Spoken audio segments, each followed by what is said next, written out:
अखिलेश से नाराज कांग्रेस यूपी में सीट बंटवारे पर फंसा पेच। अखिलेश यादव ने कांग्रेस को दी है 11 सीट। कांग्रेस 20 सीटों पर चुनाव लड़ने का कर रही है दावा। कांग्रेस के दबाव में अखिलेश कुछ और सीट छोड़ने की तैयारी में। अखिलेश यादव ने यूपी में लोकसभा के लिए अपने 16 उम्मीदवारों के नामों का ऐलान कर दिया है और इसके साथ ही उन्होंने चुनाव प्रचार भी शुरू कर दिया है। अखिलेश यादव के तेवरों के चलते बीजेपी बैकफुट पर दिखाई दे रही है तो सपा के सहयोगी दल भी नाराज दिखाई दे रहे हैं।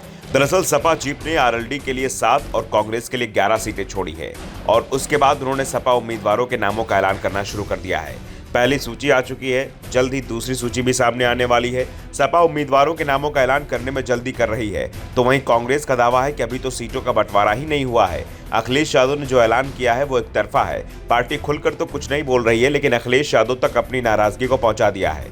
इसके बाद कांग्रेस और सपा के बीच सीट शेयरिंग को लेकर नए सिरे से बातचीत शुरू हो गई है। दिल्ली में मुकुल वासनिक के घर पर सपा नेता रामगोपाल यादव के साथ कांग्रेस नेता सलमान खुर्शीद और भूपेश बघेल ने एक और बैठक हुई। बैठक में कांग्रेस की तरफ से साफ कर दिया गया है कि उसे सपा की ओर से दी गई 11 सीटें मंजूर नहीं है। वहीं इस मामले पर सपा मुखिया अखिलेश यादव का कहना है कि गठबंधन होगा और सीटों का बंटवारा भी अच्छा होगा। यूपी में गठबंधन ही बीजेपी को हरा पाएगा। उन्होंने कहा कि 2024 का चुनाव लोकतंत्र को बचाने का चुनाव है। समाजवादी पार्टी की कोशिश रहेगी कि हमारा गठबंधन हो और हम बीजेपी को हराएं। बीजेपी समाज को बांटने का काम कर रही है। अब तो मुख्यमंत्री जी भी जान रहे हैं कि प्रदेश में भूमाफिया है। उन्होंने ये भी कहा कि सीट बंटवारों को लेकर कोई मतभेद नहीं है। जो जिस सीट से बीजेपी को हरा सकता है वो वहां अपना उम्मीदवार खड़ा कर दे। इसे लेकर समाजवादी पार्टी को कोई परेशानी नहीं है। इसके साथ ही अखिलेश ने यह भी कहा कि अगर कांग्रेस के पास किसी सीट पर मजबूत उम्मीदवार होता है और पार्टी उन्हें बताती है तो वो कांग्रेस से कोटे की सीटों को बढ़ा सकते हैं, लेकिन सिर्फ हारने के लिए किसी भी दल को सीट नहीं दी जाएगी। दावेदारी तभी की जाए जब जीतने की संभावना भी हो। दावा किया जा रहा है कि अखिलेश यादव कांग्रेस को उसके ही दांव में घेर रहे हैं। यूपी में सपा सबसे बड़ी पार्टी है जबकि कांग्रेस बेहद कमजोर है, जबकि दूसरे राज्यों में सपा का आधार सीमित है। पिछले साल जब मध्य प्रदेश में विधानसभा चुनाव हुए तो सपा कांग्रेस से गठबंधन की तैयारी कर रही थी। शुरुआत में कांग्रेस ने सपा से गठबंधन के संकेत दिए, बातचीत भी शुरू हुई।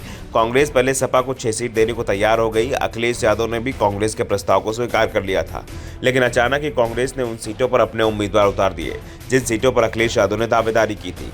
इसके बाद कांग्रेस ने सपा से गठबंधन भी तोड़ लिया। अखिलेश ने तभी ऐलान कर दिया था कि कांग्रेस जो व्यवहार उनके साथ मध्य प्रदेश में कर रही है वैसा ही व्यवहार कांग्रेस उनके साथ यूपी में करेगी और अखिलेश यादव ने कांग्रेस को 11 सीटें देकर बता दिया है कि यूपी में सीटों के बंटवारे में उसकी नहीं चलने वाली है। दूसरी ओर कांग्रेस कोशिश है कि सीटों की संख्या को कम से कम 1.5 दर्जन करा लिया जाए, लेकिन इसके लिए अभी तक अखिलेश यादव को तैयार होते हुए नहीं दिखाई दे रहे हैं। वैसे दावा यहां तक किया जा रहा है कि अखिलेश कांग्रेस से गठबंधन कर चुनाव को लड़ने को तैयार नहीं है। वो चाहते हैं कि कांग्रेस ही गठबंधन तोड़ने का ऐलान करे जिससे इसका ठीकरा उनके ऊपर ना फूटे। पहले तो कांग्रेस 30 सीटों की मांग कर रही थी, फिर 21 और बाद में 18 पर पहुंची। उधर अखिलेश यादव ने 11 सीटों का ऐलान करके फिर से मामला कांग्रेस के ऊपर छोड़ दिया। इसके बाद 16 उम्मीदवारों की घोषणा करके अखिलेश यादव ने अपनी मंशा भी व्यक्त कर दी थी। Bureau report, the such India.